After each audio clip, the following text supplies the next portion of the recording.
सर्वोच्च न्यायालयाने काही दिवसांपूर्वी अनुसूचित जाती जमातीच्या आरक्षणासंदर्भात उपवर्गीकरण व क्रीमी लेअरवर निकाल दिल्यानंतर देशभरात या निकालाचा SC/ST आदिवासी जमातीमध्ये विरोधाचा स्वर दिसत आहे। सुप्रीम कोर्टाच्या या निकालाचा विरोध करण्यासाठी आज 21 ऑगस्ट रोजी आरक्षण बचाव कृती समितीच्या वतीने भारत बंदचे आवाहन करण्यात आले होते।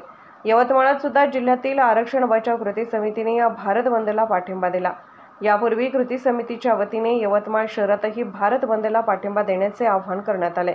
त्यामुळे बुधवारी आरक्षण बचाव कृती समितीकडून शहरात संविधान चौक येथे दिवसभर धरणा देण्यात आला। यात अनुसूचित जाती जमाती आदिवासी संघटनांसह विविध सामाजिक संघटना व राजकीय संघटनेचे पदाधिकारी सामील झाले। यावेळी सुप्रीम कोर्टाने आरक्षणावर उपवर्गीकरण तसेच क्रीमी लेअर संदर्भात दिलेल्या निकालाने अनुसूचित जाती जमाती व आदिवासी यांच्यावर कसे अन्याय होत आहे व याचा विरोध का करण्यात येत आहे यावर विविध वक्त्यांनी या धरणे आंदोलनात आपले मनोगत व्यक्त केले। तसेच या निकालाचा विरोध करीत सुप्रीम कोर्टाने यावर पुनर्विचार करून हा निकाल मागे घ्यावा अशी मागणी यावेळी करण्यात आली। यावेळी विदर्भ टाइम्स न्यूज सोबत बोलताना संभाजी ब्रिगेडचे जिल्हाध्यक्ष सूरज खोब्रागडे तसेच आरक्षण बचाव समितीचे इंजिनियर सुनील खंडाळकर यांनी या संदर्भात आपल्या भावना व्यक्त केल्या।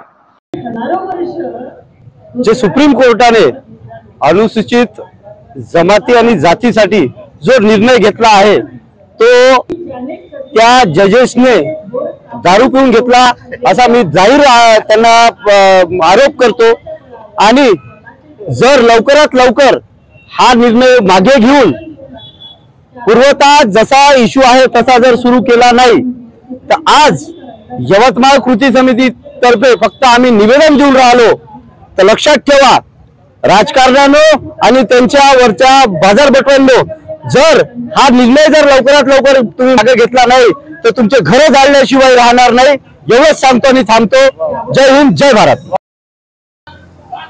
सर्वोच्च न्यायालयाने दिनांक 1 ऑगस्ट 2024 रोजी जो अनुसूचित जाती अनुसूचित जमातीच्या बाबतचा वर्गीकरणाचा जो निकाल दिला त्याच्यामध्ये क्रीमी लेअर आहे हे सगळे जे निकाल दिले त्या सर्व निकालाचा आमचा आरक्षण बचाव आंदोलन कृती समिती या ठिकाणी विरोध करते।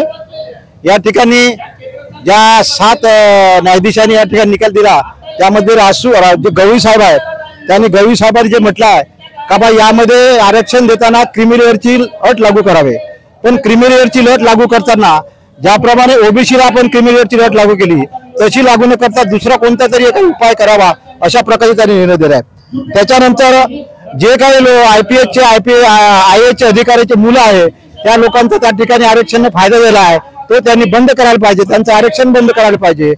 ज्यांची सामाजिक आणि आर्थिक आणि राजकीय ज्याची उन्नती झाली आहे अशी जेवढे काही आरक्षण धारक आहे त्या सगळ्याचं या ठिकाणी आरक्षण बंद करायला पाहिजे अशा प्रकारची या ठिकाणी या निकालामध्ये त्यांनी सांगितलेलं आहे। तसेच या ठिकाणी जो मूळ जो केस होती पंजाबच्या ज्या न्यायालयात मूळ केस होती ते फक्त अनुसूचित जातीच्या वर्गीकरणाची केस होती, तथापि या सर्वोच्च न्यायालयाने अनुसूचित जातीचे वर्गीकरण फक्त त्या ठिकाणी केस होती, पण अनुसूचित जातीसोबत अनुसूचित जमातीचे सुद्धा या ठिकाणी वर्गीकरण करावं असं त्या ठिकाणी सांगितलं आहे। जे मुद्देच नाही त्याच्यामध्ये त्यांनी ते सांगितलं आहे। क्रीमी लेअरचा काय त्या ठिकाणी मुद्दा नव्हता, क्रीमी लेअर लागू करायला सांगितलं आहे। आरक्षण पॉलिसी बंद करा असं त्यांनी सांगितलं आहे।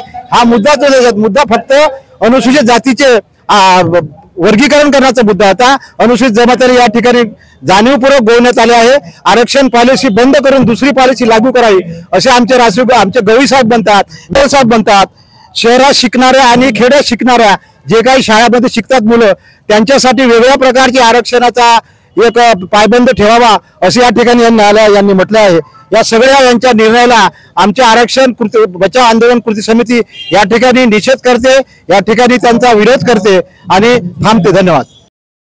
आमच्या विदर्भ टाइम्स YouTube चॅनेलला सबस्क्राइब करा आणि बेल आयकॉनला क्लिक करा आणि रहा आमच्या सोबत अपडेट।